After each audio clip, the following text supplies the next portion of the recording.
તો સૌ પહેલા તો ત્રણ બાબતો ધ્યાનમાં રાખવાની છે જીકાસમાં તમે ફોર્મ ભરો છો ત્યારે. એક છે એ ફોર્મ ક્યાંથી અને કઈ રીતે ભરવાનું છે. બીજું છે એ કઈ કઈ સૂચનાઓ ધ્યાનમાં રાખવી. અને ત્રીજું છે એ કયા કયા ડોક્યુમેન્ટ સાથે રાખવાના છે. આ ત્રણ બાબતો મહત્વની છે. જો આ ત્રણ બાબતો તમે સમજી લેશો તો તમને જીકાસનું ફોર્મ ભરવામાં કોઈ જ તકલીફ પડશે નહીં અને ખૂબ સરળતાથી અને શાંતિથી તમે જીકાસનું ફોર્મ છે એ ભરી શકશો. તો શરૂ કરીએ. પહેલી બાબત છે એ ફોર્મ ક્યાંથી અને કઈ રીતે ભરવાનું છે. હવે જો આ બાબત તમારે ખાસ સમજી લેવાની છે કે ફોર્મ ક્યાંથી ભરવાનું છે. તો સૌ પહેલા તો તમારે તમારા મોબાઈલમાં અથવા તો તમે લેપટોપ કે કોમ્પ્યુટરમાં બેસતા હોય તો એમાં છે એ ગૂગલ અથવા તો ગૂગલ ક્રોમ છે એને ઓપન કરવાનું છે. તો આ રીતે તમે ગૂગલ ક્રોમમાં જશો એટલે એ તમે વેબસાઇટ ઉપર જવાનું થશે અથવા તો એ રીતે ગૂગલ છે એ ગૂગલ ક્રોમ ખોલશે.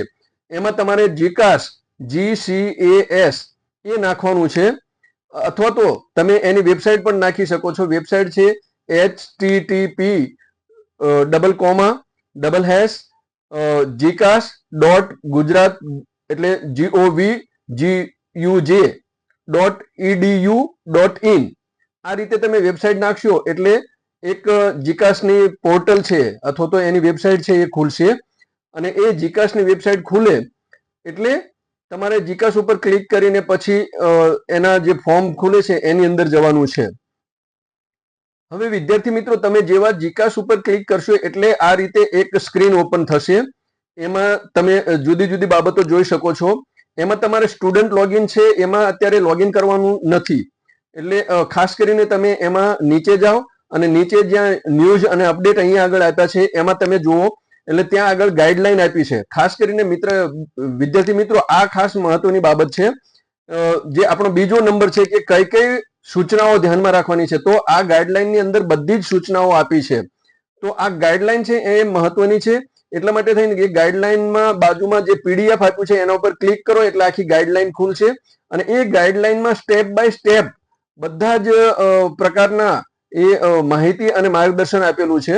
તો તમે એમાંથી એકવાર શાંતિથી એને વાંચી લો અને વાંચ્યા પછી એનો ફોર્મ ભરવાનો છે એ અમલ કરો એમાં.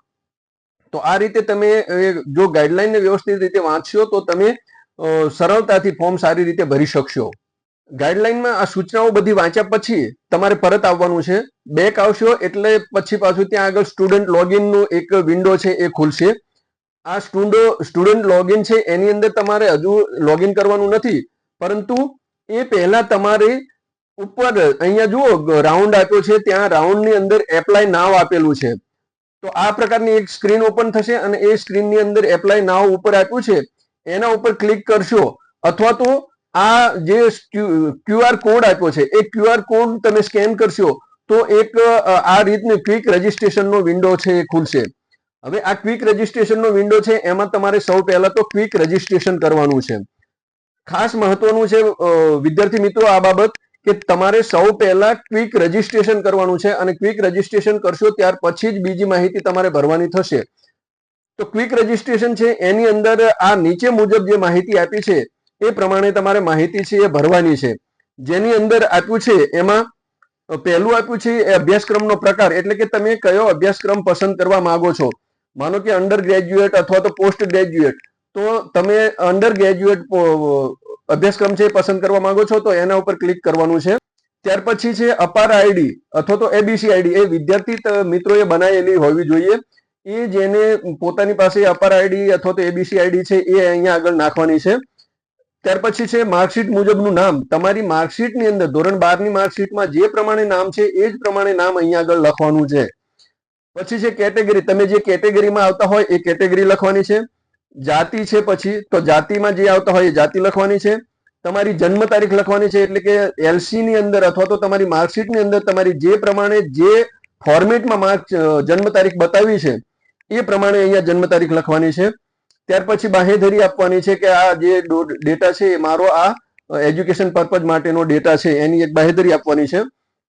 ત્યાર પછી મોબાઈલ નંબર અને ઈમેલ આઈડી. જો વિદ્યાર્થી મિત્રો આ ખાસ ધ્યાનમાં રાખવાનું છે કે તમારે તમારો મોબાઈલ નંબર જ આપવાનો છે અને તમારે તમારું ઈમેલ આઈડી જ આપવાનું છે. જો મોબાઈલ નંબર ના હોય તો તમે તમારો અથવા તો તમારા ખાસ માતા પિતાનો જે નંબર યુઝ થવાનો હોય ઉપયોગ થવાનો હોય એ જ આપજો અને ઈમેલ આઈડી ના હોય તો બનાવી લેજો. કારણ કે આ મોબાઈલ નંબર અને આ ઈમેલ આઈડી જ્યાં સુધી તમારું એડમિશન કન્ફર્મ નહીં થાય ત્યાં સુધી એક જ રાખવાનું છે, કારણ કે વારંવાર આ મોબાઈલ નંબર ઉપર અને આ ઈમેલ આઈડી ઉપર જ ઓટીપી આવશે અને એ ઓટીપી થી જ તમે તમારું એડમિશનનું અથવા તો ફોર્મ ભરવાનું કામ છે એ કરી શકશો. એટલે ખાસ મહત્વનું છે કે તમારો મોબાઈલ નંબર બદલાવો ના જોઈએ અને ઈમેલ આઈડી બદલાવવું ના જોઈએ, એ યાદ રાખજો અને યાદ રાખીએ અને તમારું હોય એ જ ભરજો. તો આ મોબાઈલ નંબર અને ઈમેલ આઈડી અહીંયા લખવાનું છે. ત્યાર પછી તમારે નીચે ગેટ ઓટીપી આપેલું છે એમાં તમારે ક્લિક કરવાનું છે, એટલે એક ઓટીપી આવશે તમે જે મોબાઈલ નંબર ને ઈમેલ આઈડી આપ્યો હશે એમાં, અને એ ઓટીપી છે અહીંયા આગળ તમારે પાછો નાખવાનો છે અને પછી એ સબમિટ કરવાનું છે. સબમિટ બટન જે આપ્યું છે એના ઉપર આ રીતે તમે સબમિટ કરશો ત્યારે તમારી ક્વિક રજીસ્ટ્રેશનની પ્રક્રિયા છે એ પૂર્ણ થઈ ગણાશે. તો આ બાબતો છે એ ખાસ ધ્યાનમાં રાખજો ક્વિક રજીસ્ટ્રેશનની. પણ મોબાઈલ નંબર અને ઈમેલ આઈડી ખાસ ધ્યાનમાં રાખજો, કારણ કે એના ઉપર જ તમારા ઓટીપી આવશે. બંને ઉપર ઈમેલ આઈડી ઉપર અને મોબાઈલ નંબર બંને ઉપર આવશે અને એ વારંવાર તમારે નાખવાના રહેશે. તો આ બાબતો ધ્યાન રાખીને ક્વિક રજીસ્ટ્રેશન કરજો.